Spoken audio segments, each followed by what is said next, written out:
Very good morning to all of you. Today in this lecture we will see the medical terminology. So there are different types of terms in medicals which is arises in medical. तो उस terms को कैसे जो terms medical में जो terminology होती है वो हमको कैसे उसको समझनी है वो हम इस चैप्टर में देखेंगे. इस चैप्टर में कुछ भी नहीं है सिवाय इसके कि वर्ड्स है और उसकी टर्मिनोलॉजी की उसके टर्म क्या है, उसको हम कैसे प्रोनाउंस करेंगे या उसको हम कैसे उसके मीनिंग क्या होते हैं, हमको वहाँ पर क्या उसका बोलने का मतलब है, वो सारी चीज़ें आज हम इस चैप्टर में देखेंगे यहाँ पे. So first in introduction, at present the job of compounding has largely been taken over by the industry. The present day pharmacist diverts more to patient oriented services. मतलब कि क्या बोल रहा है इनको भाई कि जो कंपाउंडिंग का जो जॉब है, compounding means what do mean bye compounding, कि भाई वो जो मेडिसिन बनाने का जो काम है, जो मेडिसिन को जो मैन्युफैक्चरिंग जो करती है, जो मैन्युफैक्चर करने का काम है या मेडिसिन बनाने का काम है, ये यूजुअली ज़्यादातर इंडस्ट्री वाले लोग ज़्यादा करने लगे हैं, है ना. अभी ऐसा बहुत कम होता है कि अगर हमको किसी तरह की प्रिपरेशन को बनानी है तो किसी को अगर मेडिसिन देनी है हमको तो हम उसको पहले बनाते हैं और फिर उसको देते हैं. ऐसे बहुत कम होता है अब, या होता ही नहीं है. लेकिन अब जो ज़्यादा होता है वो ऐसे होता है कि इंडस्ट्री पर्टिकुलर टाइप की मेडिकमेंट को मैन्युफैक्चर करती है और डॉक्टर हमको मेडिसिन को प्रिस्क्राइब करता है. तो फिर फार्मासिस्ट का रोल क्या हुआ ज़्यादा. फिर अब फार्मासिस्ट अब मेडिसिन अगर उसको बनानी है, कंपाउंडिंग करनी है तो फिर उसके लिए अलग जॉब है. लेकिन अब कंपाउंडिंग से हटके फार्मासिस्ट की जॉब क्या है फिर. तो the present day pharmacist diver more to patient oriented services. तो इस वजह से क्या हुआ कि जो फार्मासिस्ट है वो कहाँ पे डाइवर्ट हुआ कि पेशेंट को ओरिएंटेड सर्विसेज, यानी कि पेशेंट को जो सर्विसेज वो प्रोवाइड करते हैं हेल्थ केयर, वहाँ पर वो ज़्यादा डाइवर्ट हुआ. तो the role of the pharmacist in counselling and health education has been appreciated. मतलब कि जो रोल है फार्मासिस्ट का वो अप्रिशिएट कहाँ पर करते हैं हम कि वो पेशेंट को एक बेटर वे में वो क्या करता है, वहाँ पे वो उसको काउंसलिंग करता है, उसको एजुकेट करता है, उसको वो इन्फॉर्मेशन प्रोवाइड करता है कि आपको पर्टिकुलर मेडिसिन को किस वे में किस तरह से लेनी है. So general physicians would expect to take care of dosage requirement and adjust dosage forms and help the patient to understand how it take और अप्लाई देम. सो जो फिजिशियंस होता है वो क्या करता है कि डोसेज फॉर्म की जो रिक्वायरमेंट है कि कितना डोसेज फॉर्म देना है या कितना डोसेज फॉर्म वो एडजस्ट करना है मेडिकामेंट का, तो ये फिजिशियन का काम होता है. उसको हमको समझने के लिए, जैसे कि डॉक्टर, हम जब भी डॉक्टर के पास जाते हैं तो कुछ मेडिसिन ऐसी होती है जो डॉक्टर बोलते हैं हमको इसको आपको दिन में से एक बार लेनी है, कुछ मेडिसिन होती है तो दिन में से 3 बार लेनी है, या कुछ मेडिसिन वो ऐसी बोलता है कि ये कैप्सूल्स को आपको उसको हाफ कट तोड़कर उसको आपको आधा लेना है और आधा आपको शाम में लेना है, ऐसे आपको वो बोलता है. तो ये जो रोल है किसका, फिजिशियंस का, कि वो डोज की रिक्वायरमेंट क्या है और वो कैसे डिस्ट्रीब्यूट करे, कैसे उसको दे वो, तो ये किसका काम है, फिजिशियंस का. Hence the pharmacist should know the medical and routine terminology including Latin terms and weight measures. So ये ज़रूरी है कि जो फार्मासिस्ट है वो जितनी भी रोज़मर्रा यानी कि जो रूटीन डे के अंदर जितनी भी टर्मिनोलॉजीज़ है या लैटिन टर्म्स है वो उनको, या जो वेट मेजरमेंट कैसे करना है वो सही तरीके से कर सके. तो in that there are list of commonly used dosage form. तो यहाँ पर उन्होंने एक लिस्ट दी है जिसमें कॉमनली यूज्ड डोसेज फॉर्म्स के नाम है. उसमें पहला है भाई लिस्ट के अंदर लिक्विड, जो अभी सबसे पहले हम देखो उन्होंने कैटेगराइज किया है कि पहले जो है लिक्विड. अब लिक्विड के अंदर जितने भी डोसेज फॉर्म के अब्रीवेशंस, जितने भी उसके टर्मिनोलॉजीज आते हैं और उसको क्या बोलते हैं, उसका पर्पस क्या है, वो हम यहाँ पे देखेंगे. सबसे पहले जो लिक्विड्स के अंदर सबसे पहला जो आता है वो है सॉल्यूशन. तो सॉल्यूशन किसको बोलेंगे आप, solution means is a liquid preparation that contains one or more soluble substance dissolve in a specific solvent. मतलब क्या है कि सॉल्यूशन क्या होता है कि जिसमें वन और मोर सॉल्यूट्स यानी कि जो ड्रग्स है वो एक पर्टिकुलर सॉल्वेंट में डिजॉल्व होता है, तो ऐसी प्रिपरेशन को हम क्या बोलते हैं, सॉल्यूशन. नेक्स्ट ड्राउट्स किसको बोलते हैं हम, कि ड्राउट्स, जैसे कि अभी आपको ड्राउट्स बोलने के बाद समझ में नहीं आ रहा हो कि भाई droughts means what. So droughts means it's a simple solution containing a single solution in a separate bottle. मतलब कि क्या, कि ड्राउट्स मतलब क्या होता है कि एक सिंपल सॉल्यूशन होता है जो सिंगल डोज होता है, सिर्फ 1 डोज होता है इन अ सेपरेट बॉटल. मतलब कि जैसे कि वाटर फॉर इंजेक्शन की एक बॉटल मिलती है, आपने देखा होगा, तो एक सिंगल बॉटल होती है जिसमें वो विदिन वन टाइम हमको उसको यूज़ करना होता है, तो उसको हम ड्रॉप्स बोल सकते हैं वहाँ पे। Next drops. अब ड्रॉप्स बोलने के बाद में सभी के माइंड में आता होगा कि eye drops, ear drops, nose drops, है ना, इस तरह से।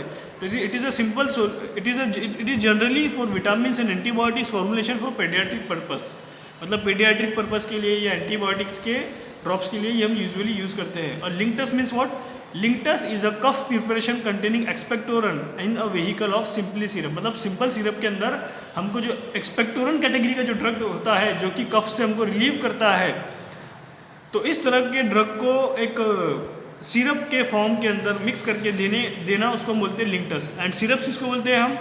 Syrups are concentrated aqueous solution of sucrose or other drugs. They may be viscous in nature and sweet in taste. मतलब भाई सिरप क्या होती है कि यूजुअली एक कॉन्सेंट्रेटेड सॉल्यूशन होता है सुक्रोज का, जो क्या इसका पर्पस क्या होता है मेन, कि वो जो ड्रग है उसका टेस्ट वो कवर करता है, कि भाई ड्रग जैसे कि ड्रग को लेने के बाद उसके टेस्ट की वजह से वो नोइशियस इफेक्ट या फिर हमको वॉमिटिंग जैसा फील होता है तो वो, या फिर उसका टेस्ट बीटर होता है तो वो हमको ना फील हो, उस ड्रग को टेस्ट को कवर करने के लिए हम सिरप का यूज़ करते हैं। Next elixirs. So what do you mean by elixirs? So elixirs are clear, flavored and sweetened hydroalcoholic liquid, मतलब कि ऐसा लिक्विड जो कि क्लियर होता है, फ्लेवर्ड होता है और हाइड्रोअल्कोहलिक, मतलब क्या कि उसमें वाटर के साथ में अल्कोहल भी प्रेजेंट होता है उस प्रिपरेशन के अंदर। तो ऐसी प्रिपरेशन को हम क्या बोलते हैं?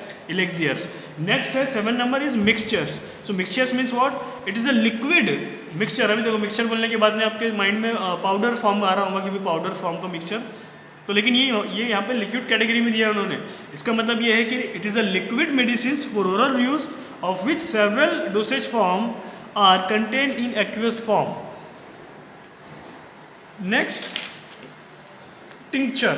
सो हम देखेंगे tinctures means what? Tinctures are alcoholic or aqueous extract obtain from botanical parts of the medical plant.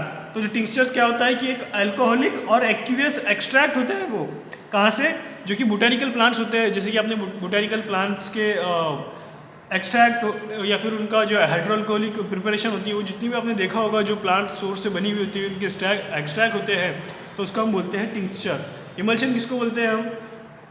So emulsions are heterogeneous liquid dosage form in which immiscible liquid is dispersed with the help of emulsifying agent in a continuous phase। मतलब क्या कि emulsion क्या होता है कि ये एक ऐसा फेस होता है, हेट्रोजीनियस लिक्विड होता है, जिसमें जो दो इमिसिबल लिक्विड है, first is water and second is oil, तो ये जो दो फेस है वो लिक्विड इज डिस्पर्स विद, और वो जो दोनों की दोनों क्या होता है? इमिसिबल होती है, लेकिन दोनों को एक ही फेस में आप बनाते हैं, यानी कि दोनों का यूनिफॉर्मली एक फेस बनाते हैं, किसके?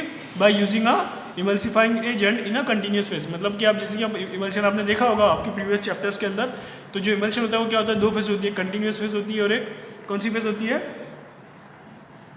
कंटिन्यूस फेस और मोबाइल फेस। तो इस तरह से दो face. Next suspension. The course suspension containing finally divided insoluble material suspended in a liquid medium. मतलब कि क्या सस्पेंशन क्या होता है कि एक फाइनली डिवाइडेड जो मेडिकामेंट होती है जो कि इनसॉल्युबल होती है, उसको एक पर्टिकुलर जेल फॉर्म के अंदर एक लिक्विड मीडियम में उसको हम सस्पेंडेड करते हैं, मतलब वहाँ पे उसको मिक्स करते हैं यूनिफॉर्मली, इसको हम बोलते हैं सस्पेंशन। लिनीमेंट्स किसको बोलेंगे हम? लिनीमेंट्स आर लिक्विड और viscous preparation intended for external use. मतलब क्या होता है लिनीमेंट? कि लिनीमेंट एक ऐसी विस्कस प्रिपरेशन होती है जो एक्सटर्नल यूज़ के लिए हम यूज़ करते हैं। लोशंस क्या होते हैं फिर? Lotions are alcoholic or aqueous liquid intended for external application. मतलब हमारी बॉडी की स्किन के ऊपर जो लोशन हम लगाते हैं वो कितने टाइप के होते हैं? दो टाइप के, एक तो अल्कोहल बेसिस पे हो सकता है या फिर नॉन अल्कोहलिक बेसिस पे। तो ये जो दो तरह की प्रिपरेशन होती है ये हम एक्सटर्नली हमारे स्किन के ऊपर अप्लाई करते हैं, तो इस तरह की प्रिपरेशन को हम बोलते हैं लोशंस। फिर इनिमस किसको बोलेंगे हम? Enemas are aqueous or oily solution administered in rectum to cause avocation.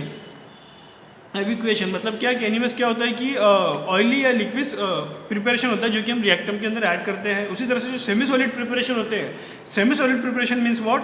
कि ऐसे प्रिपरेशन जो कि सेमी सॉलिड, अभी सेमी सॉलिड बोलने के बाद में आपके माइंड में ऐसी फेस आ रही होंगी, एक की जो ना पूरी तरह से सॉलिड है और ना ही पूरी तरह से लिक्विड है।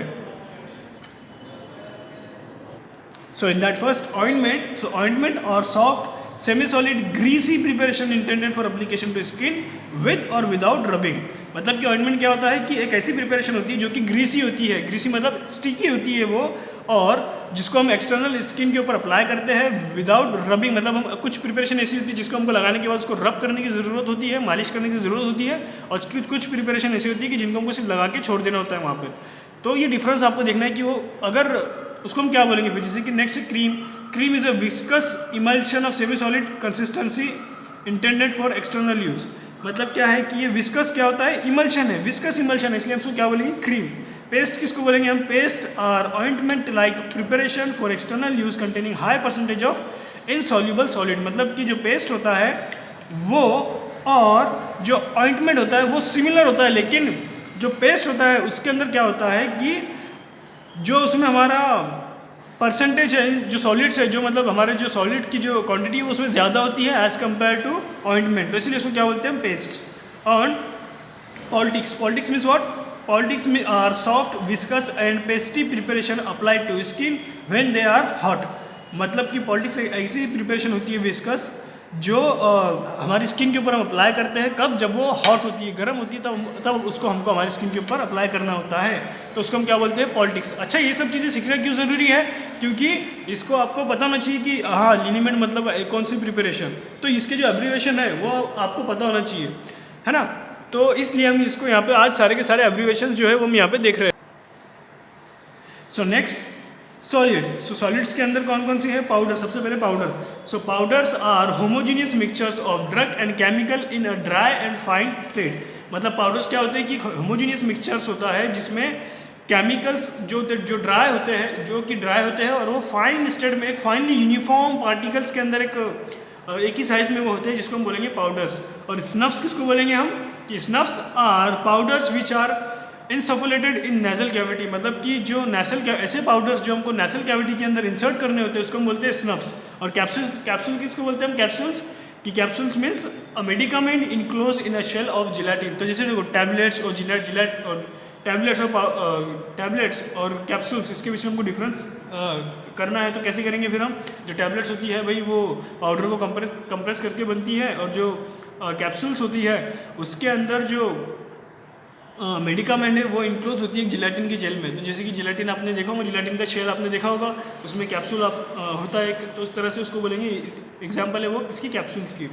Tablets, tablet is a form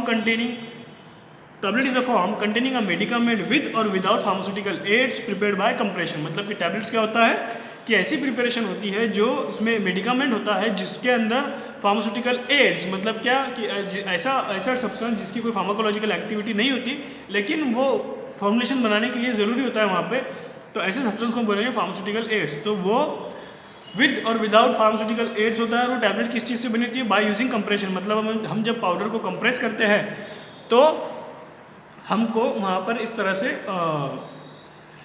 tablet वहाँ पे हमको फिर फॉर्म देखने को मिलता है। नेक्स्ट है pills. So what do mean by pills, pills are small round or egg shaped bodies for oral administration. मतलब पिल्स क्या होती है कि पिल्स टैबलेट जैसी होती है लेकिन उसकी साइज जो होती है वो स्मॉल होती है, राउंडेड और एक साइज़ के अंदर होती है, जो यूजुअली बहुत छोटी साइज़ होती है, और एक सिंगल डोज उसमें होता है, सिंगल ड्रग और सिंगल मेडिकामेंट उसके अंदर प्रेजेंट होता है। तो ये सारे टर्म्स थे कि जो ये अच्छा ये जो हमने देखे अभी, तो आपने देखा होगा कि ये जो टेबल में उन्होंने क्लासीफाई किया है कौन से बेसिस पे किया है कि लिक्विड। अब लिक्विड के अंदर भाई कितने तरह की प्रिपरेशन मार्केट में अवेलेबल है, तो उसको क्या बोलते हैं, उसके डेफिनेशंस क्या है, उसको किस तरह से हम आइडेंटिफाई करेंगे, वो चीज़ हमने देखी है। जैसे कि लिक्विड के अंदर, फिर सेमी सॉलिड के अंदर, फिर पेस्ट में, क्रीम्स में, ऑइंटमेंट्स में क्या डिफरेंस है वो हमने यहाँ पे देखा। फिर सॉलिड्स के अंदर कौन कौन सी प्रिपरेशन होती है। ये क्यों ज़रूरी है, क्योंकि जब भी हम इस तरह की मेडिसिन अगर हम इसका मैन्युफैक्चरिंग करते हैं या अगर हम इसको डिस्पेंसिंग करते हैं, काउंसलिंग करते हैं, तो जो फार्मासिस्ट है उनको ये सारी चीज़ें पता होनी चाहिए। इसलिए वो फिर आइडेंटिफाई इजीली कर सकता है, और मेडिकामेंट वो फिर इजी वे में वो डिस्ट्रीब्यूट या काउंसलिंग उसकी या फिर वो डिस्पेंसिंग उसकी कर सकता है। नेक्स्ट, अब हमने देखा कि ये थी कौन सी बेसिस पे देखा हमने, ये कॉमनली डोसेज फॉर्म्स की बेसिस के ऊपर देखा हमने। लेकिन अब हम जब टर्म्स जो एब्रीवेशन देखेंगे वो देखेंगे हम फार्माकोलॉजिकल टर्म्स की बेसिस पे, कि भाई फार्माकोलॉजिकल टर्म्स अगर वहाँ पर है, लाइक जैसे कि अभी डोसेज फॉर्म है एनालिप्टिक्स, है ना। तो एनालिप्टिक्स आपको जैसे कि चैप्टर्स है carminative, sedative, hypnotics, diuretics, emetics, purgatives, तो आपको ये आइडेंटिफाई करना थोड़ा मुश्किल होता है कि भाई purgative means what, antacid means what. तो आपको ये इजीली अगर जैसे आपको अब जैसे कि आप यहाँ पे सीख लोगे कि भाई antacid means what, analeptic means what, chemotherapy means what, तो आप जब ये टर्मिनोलॉजी नेक्स्ट टाइम जब सुनोगे तो आपके जहन में बात आएगी कि अच्छा एंटासिड मतलब एसिडिटी को रेगुलेट करने वाली जो भी टैबलेट्स होती है उसको हम बोलते हैं एंटासिड। डायरेटिक्स मतलब जो कि हमारी बॉडी से एक्सेस यूरिनेशन करती है उसको हम बोलते हैं डायरेटिक्स। या इस तरीके से आप जो है अपने कंसेप्ट को क्लियर रखोगे। तो उसमें सबसे पहला है एनालिप्टिक्स। तो अब जब भी आप एनालिप्टिक्स का ये नाम सुनोगे कि भाई डॉक्टर ने एनालिप्टिक्स की ट्रीटमेंट दी है वहाँ पर या ऐसे कुछ, तो वहाँ पर analeptic means what, drug that stimulate central nervous system and respiration, मतलब ऐसे ड्रग्स जो कि स्टिमुलेट करते हैं सेंट्रल नर्वस सिस्टम को। मतलब कि ऐसे यानी कि यूजुअली हम उसको कौन सी कंडीशन में देंगे कि भाई ऐसा पेशेंट जो कि डिप्रेस है, जो कि डिप्रेशन में रहता है, तो उसको हम कैसे ड्रग्स देंगे, एनालिप्टिक्स। क्यों? ताकि उसका ब्रेन जो है वो स्टिमुलेट हो। फॉर एग्जांपल आपको अगर नींद आती है, आपको सुस्ती आती है, तो आप क्या बोलते हैं कि चलो यार चाय पीते हैं। ये इसलिए आप क्यों बोलते हैं? क्योंकि चाय में क्या प्रेजेंट होता है, कैफीन, और कैफीन की वजह से फिर क्या होता है, आपका ब्रेन स्टिमुलेट होता है वहाँ पे। तो इसी तरह से उन्होंने एग्जाम्पल दिए कैफेन्स, एरोमेटिक्स। नेक्स्ट है एनेस्थेटिक्स। तो आपने सुना होगा एनेस्थेटिक्स, एनेस्थेशिया, जैसे कि आप अपने चैप्टर में फार्माकोलॉजी में भी देख रहे हो, लोकल एनेस्थेटिक्स, जनरल एनेस्थेटिक्स। तो anaesthetic means what, these are drug that produce anesthesia, abolished sensation of pain। मतलब कि एनेस्थेशिया क्या होता है भाई, कि ये एक ऐसा ड्रग होता है जो कि एनेस्थेशिया प्रोड्यूस करता है, यानी कि हमारी बॉडी को पूरी तरह से काम कर देता है। वो इतना काम कि भाई हमको जो पेन, जो सेंसेशन होता है पेन का, जैसे कि अगर किसी ने आपको टच किया है, किसी ने आपको एक स्लैप मारा या फिर आपको किसी ने किसी स्किन के ऊपर आपको कट दे दिया, तो आपको पेन होता है वहाँ पे। लेकिन अगर आपको किसी एनेस्थेटिक ड्रग अगर दिया हुआ है तो आपको वो पेन फील नहीं होता वहाँ पर। तो ये यूजुअली हम कहाँ यूज़ करते हैं कि अगर हमको कोई सर्जरी करनी है तो उस सर्जरी के अंदर पहले आपको एक एनेस्थेटिक्स या एनेस्थेशिया आपको दिया जाता है। तो उसकी यहाँ पे उन्होंने एग्जाम दिए है, थायोपेंटल, प्रोपोफॉल। ये क्या है, ड्रग्स है जो कि एनेस्थेटिक्स है। और फिर antacid means what, antacids are the drugs that normalise the hyper secretion of acid in stomach. मतलब कि ऐसे ड्रग्स जो कि हमारी बॉडी में जो HCl, यानी कि जो ऐसा हमारी बॉडी में, जैसे कि आपको पता है कि माइनर क्वान्टिटी के अंदर हमारे स्टमक्स में सिक्रेशन होता है एसिड, जो कि फूड को क्या करता है, फूड को डाइजेस्ट करने का काम करता है। लेकिन अगर वो एसिड एक्सेस हाइपर सिक्रेशन अगर हो रहा है वहाँ पे, तो हमको फिर एसिडिटी होती है वहाँ पे। हमारा जो गैस्ट्रोइंटेस्टिनल ट्रैक है वो वहाँ पर हमको एसिडिटी होती है फिर। तो इसलिए उस एसिड्स की सिक्रेशन को रोकने के लिए हम जो चीज़ देते हैं उसको हम बोलते हैं एंटासिड्स। तो आप उसकी एग्जाम्पल है sodium bicarbonate, aluminium hydroxide gel etcetera, इस तरह से। सो नेक्स्ट है एस्ट्रिंजेंट। अभी astringent means what, this drug cause precipitation of protein. मतलब कि ऐसा ड्रग जो प्रोटीन का पार्सिपिटेशन करता है, तो इस तरह के ड्रग को हम बोलते हैं एस्ट्रिंजेंट। और उसकी एग्जांपल है टैनिक एसिड। नेक्स्ट है कार्मिनेटिव। जैसे कि आप अगर कोई बॉटल्स अभी जब आप एक्सपेरिमेंट परफॉर्म करते हो प्रैक्टिकल स्टूडिक्स की लैब में, तो वहाँ पर आपको कुछ प्रिपरेशन के ऊपर लिखा हुआ मिलता है कि ये इसकी कैटेगरी कार्मिनेटिव। तो carminative means what, a drug which expel the gas from GIT। मतलब कि ऐसे ड्रग्स जो कि GIT ट्रैक से गैस को एक्सपेल करते हैं, तो इस तरह के ड्रग को हम बोलेंगे कार्मिनेटिव। तो उसकी एग्जांपल है cardamom aromatic waters. Next chemotherapy. देखो केमोथेरेपी में ये एक इंपॉर्टेंट टर्म है कि भाई drugs that kill micro organism and pathogens multiplying in host cell with chemotherapeutic agent are called as chemotherapy. मतलब क्या, कि ऐसा एजेंट जो कि माइक्रो ऑर्गेनिज्म को किल करता है उसको हम बोलते हैं केमोथेरेपेटिक एजेंट। या जो उसका पैथोजन है जो मल्टीप्लाई होते हैं, उस मल्टीप्लाई की प्रोसेस को वो रोकता है, तो ऐसे एजेंट को हम बोलते हैं केमोथेरेपी। यूजुअली आपने ये जो टर्म है ये सुना होगा कि ये जो केमोथेरेपी आप कैंसर्स के में ट्रीटमेंट के टाइम पे आपने सुना होगा कि भाई केमोथेरेपी शुरू है अभी ऐसे वैसे। तो इसका मतलब यही है कि उनको एक ऐसी ट्रीटमेंट शुरू है, ऐसी मेडिकामेंट दी जाती है जिसमें मेडिकामेंट देके वहाँ पे हम कैंसर की ग्रोथ को रोकते हैं। तो फिर उसकी एग्जांपल कौन कौन सी है? केमोथेरेपी कहाँ का, सिर्फ कैंसर तक की ही नहीं, केमोथेरेपी TB के अंदर, कैंसर में, फिर निमोनिया, फिर इस तरह से जो भी बैक्टीरियल इन्फेक्शन होता है तो उसमें हम जो केमोथेरेपी यूज़ करते हैं। जो बैक्टीरिया की ऐसी डिसीज़ जो बैक्टीरिया या माइक्रो ऑर्गेनिज्म की वजह से कॉज होती है, इस तरह की डिसीज़ को रोकने के लिए हम केमोथेरेपेटिक एजेंट का यूज़ करते हैं। नेक्स्ट है cholagogues means drugs help in evacuation of the gall bladder, मतलब जो ऐसे ड्रग्स जो कि इवोकेशन के लिए ज़रूरी इवोकेशन करते हैं, उसकी हेल्प करते हैं वो गॉल ब्लैडर की। तो उसकी एग्जांपल कौन कौन सी, इपिकैक एंड कैलोमिलॉइड। और नेक्स्ट है डायरेटिक्स। डायरेटिक मतलब क्या, कि drugs which increase the secretion of water and electrolyte with flow of urine, मतलब कि क्या करते हैं डायरेटिक्स, ये इंक्रीज करते हैं वाटर का सिक्रेशन और इलेक्ट्रोलाइट्स। इलेक्ट्रोलाइट्स कौन कौन से होते हैं हमारी बॉडी में, सोडियम, फिर उसके बाद में पोटेशियम, फिर उसके बाद में कैल्शियम। तो इस तरह के जो इलेक्ट्रोलाइट्स है वो उसको हमारी बॉडी से वाटर के थ्रू हमारी बॉडी से उसको निकालते हैं। तो इस तरह के जो एजेंट होते हैं उसको हम बोलते हैं डायरेटिक्स। उसकी एग्जाम्पल है थायोफिलिन और थायोमेराल्सल्स। उसकी एग्जाम्पल है फ्लोरोसेमाइड भी है, टोरेसेमाइड भी है, ब्यूमेटेनाइड भी है, इस तरह से। नेक्स्ट है emetics. Emetics means the agent which induce emesis. Emesis मतलब क्या कि भाई ऐसे एजेंट जो कि वोमिटिंग कॉज करते हैं। तो फिर यहाँ पे दो एग्जांपल है, beaters and इपिकैक।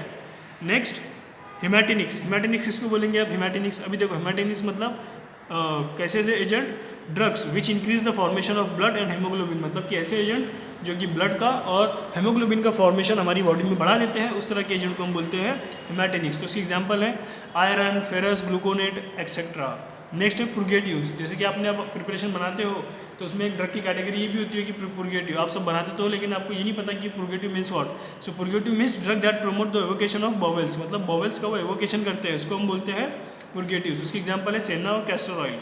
Next tranquillisers. So tranquillisers means what, drugs that reduce anxiety and produce sedation, मतलब कि देखो ऐसा पेशेंट जिसको एंजाइटी होती है, जिसको डर लगता है, जिसको ऐसे एंजाइटी जैसे फील होता है, तो इस तरह के एजेंट को हम क्या देते हैं, ट्रैंक्विलाइजर्स, जिसकी वजह से क्या होता है कि उसको एंजाइटी रिड्यूस होती है और उसको स्लीप, वहाँ पे उसको नींद आती है उसको लेने के बाद। तो उसकी एग्जांपल है डायजेपाम एंड लोराजेपाम।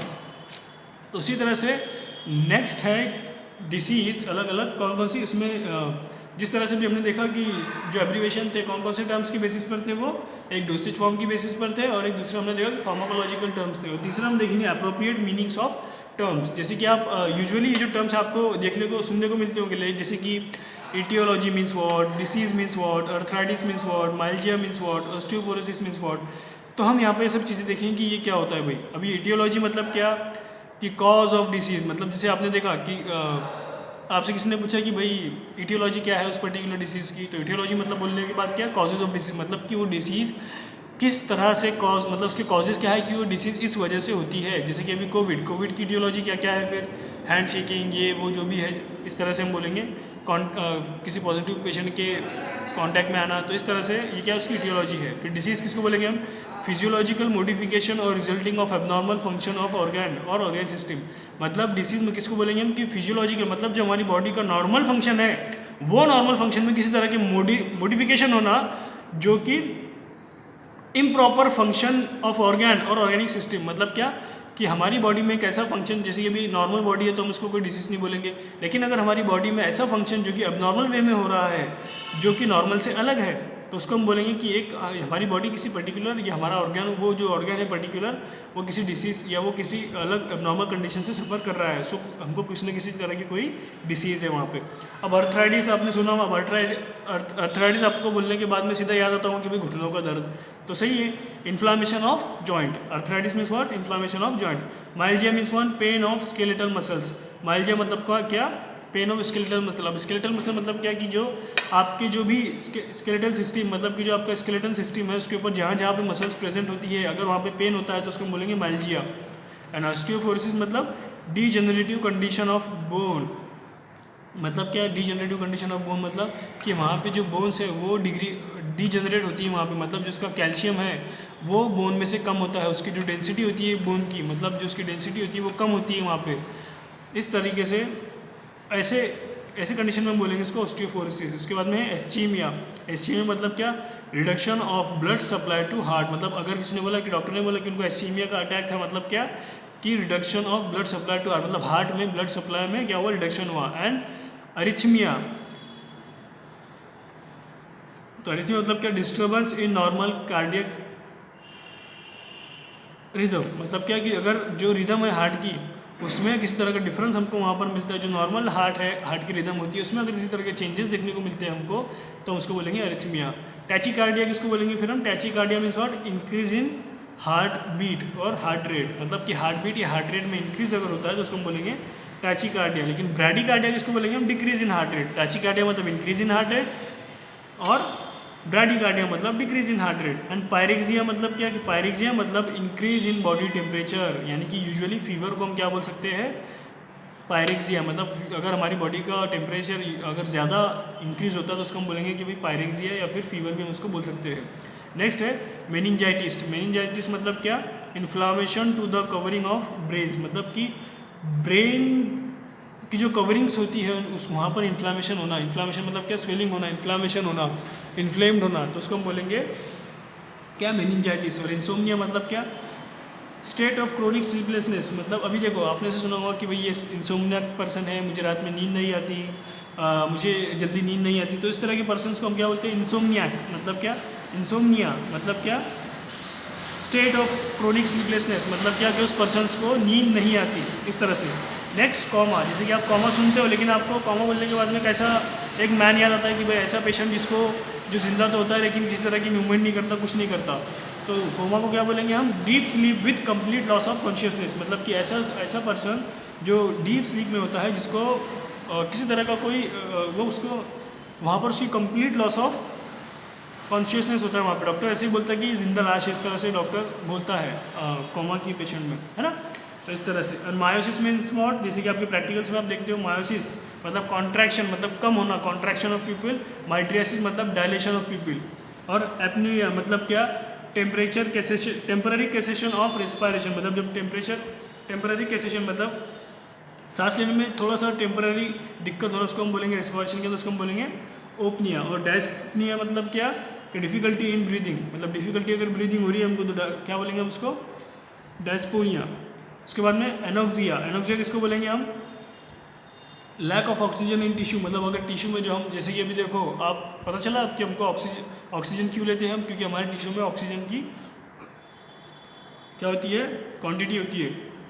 लेकिन अगर वो क्वांटिटी कम होती है तो उसको हम क्या बोलेंगे? एनोक्सिया, मतलब लैक ऑफ ऑक्सीजन टिश्यू। और अगर वो एनोरेक्सिया है तो क्या बोलेंगे? Loss of appetite. उसके बाद में डायस्पेप्सिया, मतलब स्टेट ऑफ इनडाइजेशन, मतलब आपको फूड प्रॉपर वे में डाइजेस्ट नहीं होता, तो उसको हम बोलेंगे क्या बोलेंगे उसको? डायस्पेप्सिया। और डायस्फेजिया मतलब क्या? डिफिकल्टी इन सोलिंग, मतलब आपको किसी खाने को निगलने में तकलीफ हो रही है तो उसको हम बोलेंगे डायस्फेजिया। Next flatulence. और फ्लैटुलेंस किसको बोलेंगे हम? Formation of gas in the digestive tract, मतलब क्या कि अगर बोलते हैं ना आपको डॉक्टर साहब कि आपके पेट में एसिड, अपने गैस जमा हो गई, आपके गैस आपको फॉर्म हो गई वहाँ पे, तो ऐसी कंडीशन को क्या बोलते हैं हम? फ्लैटुलेंस। मतलब क्या? कि गैस का फॉर्मेशन होना डाइजेस्टिव ट्रैक के अंदर। और नेक्रोसिस मतलब क्या? Death of tissue in localised area, मतलब क्या कि जो एक पर्टिकुलर ऑर्गेन की अगर या पर्टिकुलर टिश्यू की डेथ होती है वहाँ पे, तो उसको बोलेंगे नेक्रोसिस। नेक्स्ट है इम्यूनिटी। जैसे कि अभी आपको कोविड में आप सुन रहे हो कि आपको आपकी इम्यूनिटी बढ़ानी है, इम्यूनिटी वीक हुई तो कोविड अटैक होने के चांसेस ज़्यादा है। तो immunity means what? Resistance of a body to invading microbes, मतलब क्या? बॉडी का एक रेजिस्टेंस मैकेनिज्म होता है जो कि हमको बचाता है माइक्रो ऑर्गेनिज्म के अटैक से। नेक्स्ट है लीजन्स। लीजन्स मतलब क्या? It is outcome in the form of injury wounds in the body due to disease. ये एक ऐसा आउटकम होता है जो कि हमको इंजरी या फिर कुछ लगने पर फॉर्म होता है ड्यू टू द एक पर्टिकुलर डिसीज की वजह से। तो जो नेक्स्ट है वो क्या है फिर? Latin terms. अब जो लैटिन टर्म्स हम इस फील्ड में यूज़ करते हैं वो हम देखेंगे। तो ये लैटिन टर्म्स है भी हम डिस्कस करेंगे नेक्स्ट लेक्चर में। Thank you.